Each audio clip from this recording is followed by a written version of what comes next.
پھر دو سجدوں کے درمیان بھی سکون سے بیٹھو.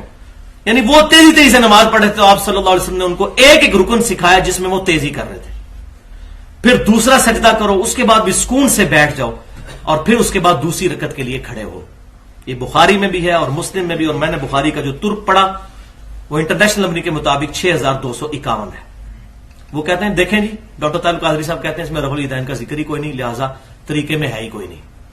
تو بھائیو اس میں تو سبحان ربی العظیم کا بھی ذکر کوئی نہیں ہے, اس میں سبحان ربی الاعلی کا بھی ذکر کوئی نہیں ہے, اس میں التحیات للہ والصلوات والطیبات کا بھی ذکر نہیں, اس میں پہلے رفع الیدین کا بھی ذکر نہیں, وہ بھی منسوخ ہو گیا. جھوٹ کے پاؤں نہیں نہ ہوتے. یہ تو ان کی غلطی ان کو بتائی جا رہی تھی کہ وہ کہاں پر غلطی کر رہے ہیں, وہی غلطی تو ایڈریس کرنی تھی. تو اس کو کہا جاتا ہے عدم ذکر, کہ یہاں پر جس چیز کا ذکر ضروری تھا وہی کیا, باقی کا ذکر عدم ہے. یعنی وہ جس کو ہم کہتے ہیں انڈرسٹوڈ ہے کہ وہ تو کام کرنے ہی کرنے, لیکن تمہاری یہ غلطی ہے, اس کو دور کرو. یہ روایتیں پیش کرتے ہیں, کہتے ہیں رفع الیدین کا ذکر نہیں, پہلے کا بھی نہیں ہے. اور حالانکہ خود اس حدیث پر عمل نہیں کرتے. اس میں ساتھ ہی موجود ہے کہ دوسرا سجدہ کر کے بھی بیٹھ جاؤ اور پھر دوسری رکعت کے لیے کھڑے ہو. تو اس میں پنجابی میں اس کی ٹرانسلیشن صحیح ہو سکتی ہے, دل بےمان تے اجتا ٹیر. اگر دل میں بےمانی آ جائے نا تو پھر دلائل بہت زیادہ ہے, بیان کرتے جائے. اگر اسی حدیث پر عمل کرنا تھا تو 6251 میں موجود ہے دوسرا سجدہ کر کے بیٹھ کے اٹھو, تو اس طرح کرے نا اس پہ عمل. لیکن وہ نہیں کریں گے, وہ اپنے فرقے کے خلاف بات ہو جائے گی, پھر تو بات کہیں اور نکل جائے گی. تو دل بےمان تے حجتا ٹیر, یعنی اگر دل میں بےمانی ہو تو پھر دلائل بہت سے گھڑے جا سکتے ہیں. اسی طریقے سے بخاری اور مسلم سے ایک اور حدیث پیش کرتے ہیں, اس پہ امام بخاری نے باب باندھا ہوا تکبیرات کا بیان, کہ سیدنا ابو ہریرہ رضی اللہ تعالیٰ عنہ جب بھی نماز شروع کرتے تو اللہ اکبر کہتے, رکوع میں جاتے تو اللہ اکبر کہتے, رکوع سے سر اٹھاتے تو سمیع اللہ لمن حمیدہ ربنا ولک الحمد کہتے, سجدے میں جاتے تو اللہ اکبر کہتے, سجدے سے سر اٹھاتے تو اللہ اکبر کہتے, دوسرے سجدے میں جاتے تو اللہ اکبر کہتے, کرتے کرتے 22 دفعہ اللہ اکبر کہتے. اینڈ پہ وہ کہتے کہ میں تم سب سے زیادہ رسول اللہ صلی اللہ علیہ وسلم کی نماز سے واقف ہوں. آپ صلی اللہ علیہ وسلم اپنی وفات تک اس طریقے سے نماز پڑھتے رہے. وہ کہتے دیکھو جی وفات کا بھی ذکر آ گیا, رفع الیدین تھے کوئی نہیں. وہ بتاتے نہیں کانٹیکسٹ کیا ہے. پورا چیپٹر ہے بخاری اور مسلم میں کہ بنو امیہ کے شریر گورنروں نے تکبیرات کہنے کی سنت چھوڑ دی تھی, ان کو ایڈریس کیا تھا سیدنا ابو ہریرہ نے کہ تم تکبیرات نہیں کہتے, کیوں؟ اس میں تو پہلے رفع الیدین کا بھی ذکر کوئی نہیں, تو وہ بھی ختم ہو گیا. پھر اس میں سورۃ الفاتحہ کا ذکر کوئی نہیں, سبحان ربی العظیم کا ذکر کوئی نہیں, سبحان ربی الاعلی کا نہیں. اور مارے بھی بولے بھائی اٹھا کے آ جاتے ہیں, اور یہ حدیث نکال دیجیے انہوں نے بخاری مسلم سے. اور میں کہتا ہوں یہ نکالتے رہے تاکہ ہم ان کے اصلی چہرے لوگوں کو بتاتے رہیں کہ یہ آپ امت کے ساتھ کیا کر رہے ہیں. تو یہ تکبیرات کا چیپٹر ہے, اس کو سمجھیں. فزکس کی ایک کتاب ہے, اس میں ایک ریلیٹیوٹی کا چیپٹر ہوگا, ایک ہوگا گریوٹی کا. اب کوئی کہ جی گریوٹی کا چیپٹر دیکھیں, اس میں ریلیٹیوٹی کہیں نہیں موجود, وہ چیپٹر ہی گریوٹی کا ہے. ریلیٹیوٹی کے چیپٹر میں ریلیٹیوٹی کی باتیں ہوگی. اسی طریقے سے تکبیرات والا چیپٹر یہ ہے, اور نماز کا رفع الیدین پہ پورا چیپٹر الگ سے ہے بخاری اور مسلم میں, اس میں رفع الیدین والی حدیثیں ملیں گی. اس کی طرف نہیں جاتے اور امت کو دھوکہ دینے کی کوشش کرتے ہیں. میں وہی بات کروں گا, وَأَنْتُمْ تَعْلَمُونَ, تم جانتے تو ہو. اور تیسری اور آخری دلیل اس کانٹیکسٹ میں جو دیتے ہیں منسوخی پر, یہ بھی زبان زد عام انہوں نے کروا دی ہے. وہ کہتے ہیں جی وہ نبی صلی اللہ علیہ وسلم نے صحابہ کرام کو رفع الیدین کرتے ہوئے دیکھا تو کہا کہ سرکش گھوڑوں کی دموں کی طرح ہاتھ نہ اٹھایا کرو, نماز میں سکون کیا کرو. اور یہ حدیث بھی آؤٹ آف کانٹیکسٹ پیش کرتے ہیں. یہ حدیث صحیح مسلم میں بھی موجود ہے, سنن ابی داؤد میں بھی موجود ہے, سنن نسائی میں بھی موجود ہے. اور اس کے اوپر باب کا ذرا نام پڑھ لیا جائے تو آپ کو سمجھ آ جائے گی کہ ادھر بھی مولوی گھس گیا. اماموں نے ان پر باب کیا باندھا ہے, سلام کے وقت ہاتھ اٹھانے کی ممانعت. رفع الیدین کہتے ہیں ہاتھ اٹھانے کو. ہاتھ کسی طریقے سے بھی اٹھایا جائے گا, عربی میں اس کو رفع الیدین ہی کہا جائے گا. چاہے ایسے اٹھاتا ہے, کوئی ایسے اٹھاتا ہے مارنے کے لیے, رفع الیدین ہی ہوگا. سلام پھیرتے وقت ہاتھ اٹھانے کی ممانعت, یہ ہے چیپٹر کا نام. اور حدیث کے اندر 4 طرق امام مسلم لے کر آئے ہیں ایک ہی جگہ پر, کہ جابر ابن سمرہ رضی اللہ تعالیٰ عنہ کہتے ہیں کہ جب ہم نبی صلی اللہ علیہ وسلم کے ہمراہ نماز پڑھتے تھے تو جب نماز کا سلام پھیرنے لگتے تھے تو ہم اپنے دائیں اور بائیں سلام پھیرتے ہوئے اپنے بھائی کو ہاتھ سے اشارہ بھی کرتے تھے, السلام علیکم ورحمۃ اللہ, یہ ہاتھ یوں ملاتے تھے یوں. تو آپ صلی اللہ علیہ وسلم نے ہمیں اس سے منع فرمایا. آپ صلی اللہ علیہ وسلم کو کیسے پتا چلا؟ بخاری اور مسلم کی متفق علیہ حدیث ہے کہ آپ صلی اللہ علیہ وسلم فرماتے ہیں کہ اپنی صفوں کو سیدھا رکھا کرو. اللہ کی قسم تمہارا خشوع اور خضوع بھی مجھ پر پوشیدہ نہیں, میں اپنی پیٹھ کے پیچھے بھی دیکھتا ہوں. نبی صلی اللہ علیہ وسلم کا یہ معجزہ تھا کہ آپ کی یہاں پر آنکھ مبارک نہیں تھی, لیکن آپ کو پیٹھ کے پیچھے بھی 360 ڈگری کا ویژن نظر آتا تھا. تو آپ جب نماز پڑھا رہے ہوتے تھے تو صحابہ کرام کو اگر ایسے ایسے کر رہے ہیں تو آپ فرماتے ہیں خشوع خضوع بھی میں دیکھ رہا ہوتا ہوں, کوئی کتنی دلچسپی سے نماز پڑھ رہا ہے, تو آپ کو نظر آ رہا ہوتا تھا. تو وہ کہتے ہیں کہ نبی صلی اللہ علیہ وسلم جب ہم نے یہ کام شروع کیا, ابھی حضور نے تو تعلیم نہیں فرمایا تھا, خود انہوں نے شروع کیا, تو آپ صلی اللہ علیہ وسلم فرمایا کہ تم سرکش گھوڑوں کی دموں کی مانند ہاتھ کے ذریعے اشارہ نہ کرو, تمہارے لیے اتنا ہی کافی ہے کہ ہاتھ زانوں پر رکھو, زانوں پر, جس کو ہم عربی میں پٹ کہتے ہیں, اتحیات والی پوزیشن میں ہی ہاتھ رہنے دو, تمہارے لیے اتنا ہی کافی ہے کہ دائیں اور بائیں توجہ کر لیا کرو, اور السلام علیکم ورحمۃ اللہ, السلام علیکم ورحمۃ اللہ جو ہم کرنے کے قائل ہیں. اہل تشیع بھی ہے, میں نے پچھلی دفعہ بتایا تھا, لیکن وہ کہتے ہیں دونوں طریقے ثابت ہے. السلام علیکم ورحمۃ اللہ وہ ایسے کر لیتے ہیں اور بعد میں 3 دفعہ اللہ اکبر کہتے ہیں, وہ ہمارے نزدیک بھی ثابت ہے بلند آواز سے اللہ اکبر, لیکن وہ نماز کا حصہ نہیں ہوتا ان کا, آخر میں 3 دفعہ ایسے کرنا. تو یہ صحابہ کرام کا اپنا اجتہاد تھا, تو جو اجتہاد ٹھیک ہوتا تھا آپ صلی اللہ علیہ وسلم انڈورس کر دیتے تھے, جو اجتہاد غلط ہوتا تھا اس کی منمانعت کر دیتے تھے. بخاری میں حدیث ہے, جب وہ ایک صحابی نے پڑھا حمدن کثیرن طیبا مبارکن فی, آپ نے مہر لگا دی. آپ صلی اللہ علیہ وسلم میں نے 30 سے زیادہ فرشتوں کو دیکھا کہ تمہارا ثواب لکھنے کے لیے آپس میں بالکل لڑ رہے ہیں, اور یہ صحیح مسلم میں بھی روایت موجود ہے, لیکن بعض اوقات نہیں. سنن ابن ماجہ میں صحیح حدیث ہے, ایک صحابی نے سجدہ کیا نبی صلی اللہ علیہ وسلم کو اور کہا یا رسول اللہ میں کوفیوں کے پاس گیا تھا, ہیرا نامی ایک جگہ ہے وہاں پر, یہ نجدیوں سے ہی ساری بدعتیں نکلتی ہیں, وہاں میں نے دیکھا کہ لوگ اپنے سردار کو سجدہ کرتے ہیں, تو میں نے کہا آپ کو بھی سجدہ کرو. یہ قیاس کیا, اجتہاد کیا, اس اجتہاد کو آپ صلی اللہ علیہ وسلم نے انڈورس نہیں کیا, اور آپ صلی اللہ علیہ وسلم فرمایا کہ اپنا سر اٹھاؤ, اگر میں جائز سمجھتا تو بیویوں کو کہتا کہ اپنے خامدوں کو سجدہ کریں, اس حق کے سبب جو اللہ نے ان کو دیا ہے. یہاں آپ صلی اللہ علیہ وسلم نے مور کوئی نہیں لگائی, اور بالکل اس طریقے سے یہاں پر بھی مور نہیں لگائی کہ تم یہ جو ہاتھ ایسے اٹھاتے ہو یوں نہ اٹھاؤ, ہاتھ زانوں پر رہنے دو, صرف توجہ کر لیا کرو.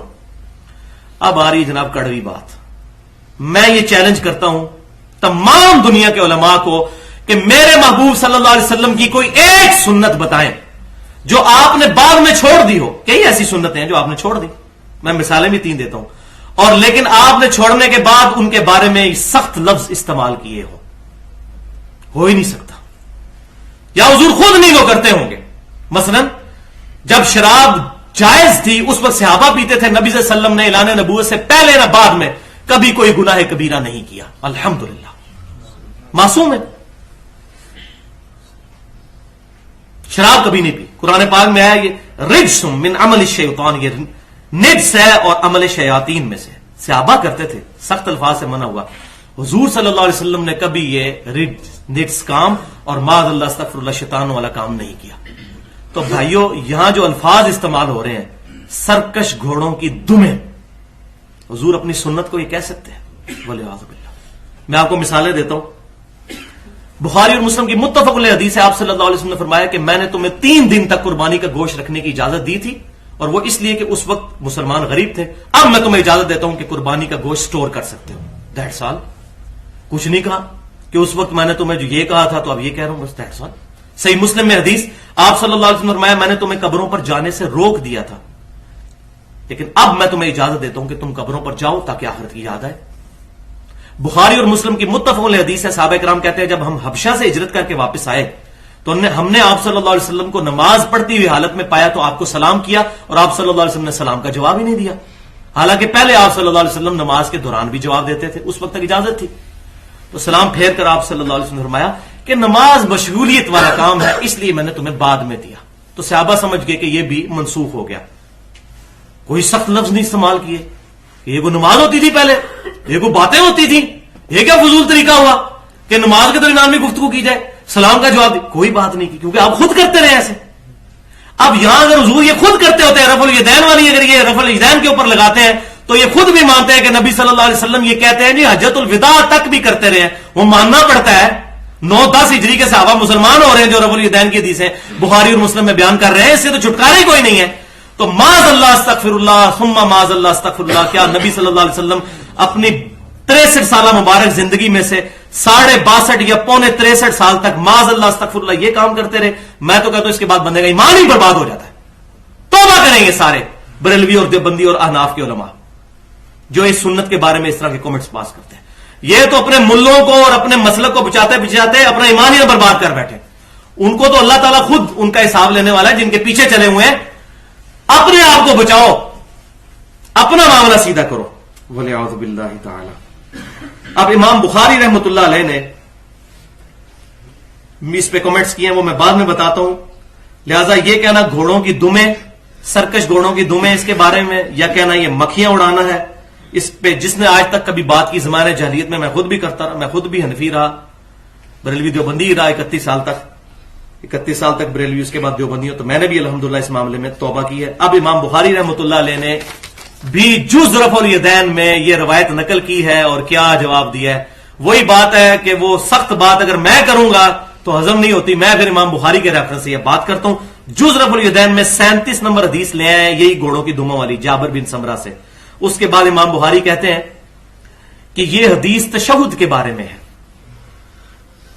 اچھا, اس میں یہ کہتے ہیں جی وہ ایک ترک میں تو تشہد کا ذکر ہی کوئی نہیں موجود ہے, تو بھائی عدم ذکر ہے اس میں. اور جس میں نہیں نا اسکونوا فی الصلاۃ کے الفاظ ہے نا, اس کا جو ترک مسند امام احمد میں ہے اس میں الفاظ ہے وہم فی قعود, ہم اس وقت بیٹھی ہوئی حالت میں تھے. اسکونوا فی الصلاۃ, وہ کہتے ہیں جی سلام ہو تو نماز ہی ختم ہو جاتی ہے, تو یہ کہتے ہیں اسکونوا فی الصلاۃ نماز میں, تو وہ رفع الیدین کا ذکر تھا. تو حالانکہ سلام بھی نماز کا حصہ ہے. خود یہ نماز کے جو 7 فرض بتاتے ہیں ان میں 7واں خروج بالسمع ہی بتاتے ہیں. تو مسند امام احمد کا ترک, تو یہ عدم ذکر سمجھے. مثال کے طور پر آپ میرے گھر آئے, میں نے آپ کو پکوڑے بھی کھلائے, سموسے بھی کھلائے, چائے بھی پلائی, کیک بھی کھلایا, فروٹ بھی کھلایا. آپ باہر جا کے کہتے ہیں جناب کیا زبردست دعوت کی, پکوڑے اور سموسے زبردست تھے. تو اس کا کیا مطلب ہے کہ میں نے کیک اور چائے اور فروٹ نہیں کھلایا آپ کو؟ عدم ذکر. تو یہ روایت جو مختلف صحابہ بیان کرتے ہیں, اب آپ اتنے لوگ 100 کے قریب یہاں پر سن رہے ہیں, باہر جا کر کوئی بندہ میری بتائی ہوئی باتوں کو 80% کاپی کر لے گا, کوئی 40%, کوئی 30%, تو اس کا کیا مطلب میں نے باقی باتیں نہیں کی ہیں. تو جو صحابہ نے جو چیز یاد رکھی وہ بیان کی, تو باقیوں کا عدم ذکر ہوتا ہے. تمام احادیث کو جمع کر کے, جس نے قرآن پاک کی بھی ساری آیات سامنے رکھ کر رزلٹ نکالا جاتا ہے, احادیث بھی ساری سامنے رکھ کر رزلٹ نکالا جاتا ہے. تو امام بخاری نے 37 نمبر حدیث جز رفع الیدین میں کمنٹس کیے, یہ تشہد کے متعلق ہے. پہلا جواب انہوں نے کیا دیا, وہ کہتے ہیں جس کے پاس علم کا تھوڑا سا بھی حصہ موجود ہے, رتی برابر بھی علم ہے, وہ کبھی بھی یہ جرت نہیں کرے گا کہ اس حدیث کو رفع الیدین کے خلاف لے کر آئے. یہ تو جواب تھا ان کا ذرا نرم. دوسرا جواب ہے پھکی والا, لاجیکلی. وہ کہتے ہیں کہ اگر یہ نماز کا سکون برباد کرتا ہے تو تم پہلا رفع الیدین اور عید میں بھی رفع الیدین کرنا چھوڑ دو. دیکھو امام بخاری بھی پھکیاں دیا کرتے تھے. وہ کہتے ہیں عید میں جو تم 6 تکبیرات کہہ رہے ہوتے ہو اور تم کہتے ہو یہ سرکش گھوڑے, تم سال کے بعد ایک نماز پڑھنی ہوتی ہے اس میں تم بھی گھوڑے بنے ہوئے ہوتے ہو, تو چھوڑو. اور آگے چل کے انہوں نے ذکر کیا وطر والا جو قنوت سے پہلے رفع الیدین, وہ ہمارے نزدیک بھی ثابت ہے 3 تابعین سے. الحمدللہ ہم اس کو افضل سمجھتے ہیں اس اعتبار سے کہ رفع الیدین کا ثواب تو ملے گا. یعنی دعائے قنوت سے پہلے, رکوع سے پہلے, دعائے قنوت سے پہلے اللہ اکبر کہہ کے رفع الیدین کریں اور دوبارہ ہاتھ باندھیں. ہم تو اس کے بھی قائل ہیں کہ چونکہ قیام میں اللہ اکبر ہوتا ہے سجدہ قرات کے لیے رمضان شریف میں, تو اللہ اکبر کہہ کے رفع الیدین کر کے سجدے میں جانا چاہیے. تو ہمیں تو الحمدللہ مزہ آتا ہے. پھر جز رفع الیدین کی 38 نمبر حدیث میں ایک اور ترک لے کر آئے, جابر ابن سمرہ والا, یہی گھوڑوں کی دموں والا. پھر انہوں نے اپنے ایمان کا بھی اظہار کیا جس طرح میں نے کیا ہے, اس سے بھی بڑے انداز سے. انہوں نے کہا کہ جو بندہ یہ گھوڑوں کی دموں والی حدیث رفع الیدین پر لگاتا ہے اس کو ڈر جانا چاہیے کہ رسول اللہ صلی اللہ علیہ وسلم کی حدیث کی غلط تعویل کر رہا ہے. اور یاد رکھ کہ اللہ نے قرآن میں فرما دیا ہے سورہ نور آیت نمبر 63, توبہ توبہ توبہ, یہ آیت امام بخاری نے بیان کر کے ڈرایا, فَلْيَحْذَرِ الَّذِينَ يُخَالِفُونَ عَنْ أَمْرِي, ان لوگوں کو ڈر جانا چاہیے جو رسول اللہ کی بات کی مخالفت کرتے ہیں. حضور نے رفع الیدین تعلیم فرمایا اور وہ اڑے ہوئے ہیں کہ ہم نے اپنے ملوں کو بچانا ہے, اپنے بزرگوں کو بچانا ہے. ان تصیبہم فتنہ, کہ ان پر کہیں فتنہ نہ آ پڑے, اللہ آزمائش میں نہ ایسی ڈال دے, ایمان ہی نہ برباد کر دے. او یصیبہم عذاب علیم, یا اللہ تعالیٰ کی طرف سے دردناک عذاب ان پر آ جائے جو رسول اللہ کی احادیث کی غلط تعویل بیان کرتے ہیں. صحیح لگایا نا فتویٰ, یہ ہے قرآن اور حدیث سے فتویٰ. تو بھائیو آج تک جس نے بھی بتوں والی حدیث بیان کی یا سرکش گھوڑوں کے دموں والی روایت کو غلط طریقے سے بیان کیا یا رفع الیدین کو مکھیاں اڑانے سے تشبیہ دی, تو اللہ کے حضور سچے دل سے توبہ کرے. استغفر اللہ الذی لا الہ الا ہو الحی القیوم واتوب الیہ.